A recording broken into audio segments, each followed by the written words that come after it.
इसीलिए चूंकि इसका फिर से अंतरिक्ष मिशन में स्पेसक्राफ्ट का इस्तेमाल हो सकता है, तो स्पेसक्राफ्ट को भी प्रोटेक्ट किया जा रहा है और साथ ही यात्रियों को भी, अंतरिक्ष यात्रियों को भी प्रोटेक्ट किया जा रहा है।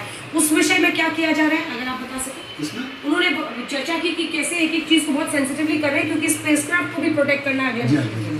तो उसको सारे अभी उन्होंने एक विंडो लगाई है और देखते हैं विंडो फिट की जा रही है, जिसके बाद में जिसे स्ट्रेचर को भी अंदर ले जा सकता है और उसके बाद स्ट्रेचर में फिर हटा के इनको धीरे बाहर ले जाएंगे। एक जो उनका जो क्रू मेंबर है स्पेस है वो अंदर ऑलरेडी जा चुका है। अच्छा योगेश्वर, आप बताएं, ये जो तस्वीरें अब आ रही हैं और वो स्पेसक्राफ्ट, तो ये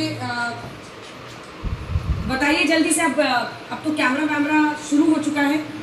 बिल्कुल, अब ये हुआ, ये होगा कि आई थिंक अब ये लोग अंदर जाएंगे और उसके बाद अंदर जाने के बाद क्या होगा कि जो उनकी बेल्ट लगी है जहाँ पे उनको बांधा गया है, बेसिकली वो सारी चीज़ें चेक की जाएंगी और एक बार जब चेक किया जाएगा उनके बेल्ट को खोला जाएगा, क्योंकि अब उनको ग्रेविटी बहुत स्ट्रांगली फील हो रही होगी। ऐसा आप इमेजिन करेंगे कि जैसे किसी को एक मतलब बेसूट करके लिटाया गया हो, इतना ज़्यादा ऐसा फील होता है। ऑफकोर्स आदमी जगह हुआ होता है, उसको सारी चीज़ें पता होती है, लेकिन जो बॉडी है वो कंट्रोल में नहीं रहती है, तो इसलिए हर चीज़ को इंश्योर किया जाता है। और दूसरी चीज़ आप ये भी देखेंगे कि जो एस्ट्रोनॉट है वो जब उनकी बेल्ट जो है बांध दी जाती है तो उनकी जो पोजीशन वो ऐसी हो जाती है, वो ऐसे पोजीशन में नहीं होते। अब वो ऐसे पोजीशन में जब होंगे तो उसके बाद क्या होगा कि अब यहाँ पे उनको इस पोजीशन पे बिठा के उनकी बेल्ट धीरे धीरे एक एक की खोली जाएगी और फिर एक एक को बाहर दिया जाएगा।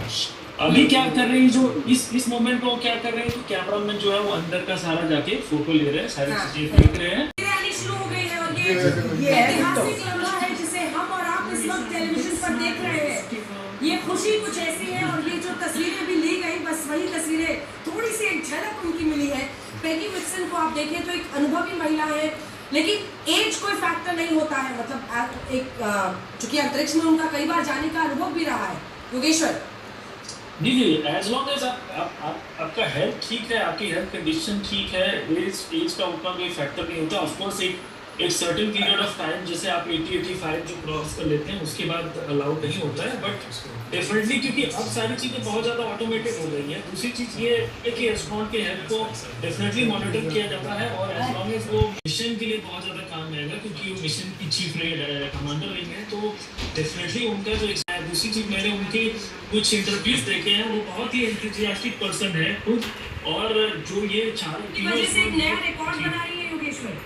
जी, बिल्कुल। मतलब इतनी उम्र की कोई भी महिला अभी तक स्पेस में फिर से जाने का जो उनका पूरी प्रक्रिया है, तो वो एक रिकॉर्ड भी आज बना रही है और उनका जो वजन है वो अनकंट्रोल है। आप देखिए 2 साल से अलग एक्सपीरियंस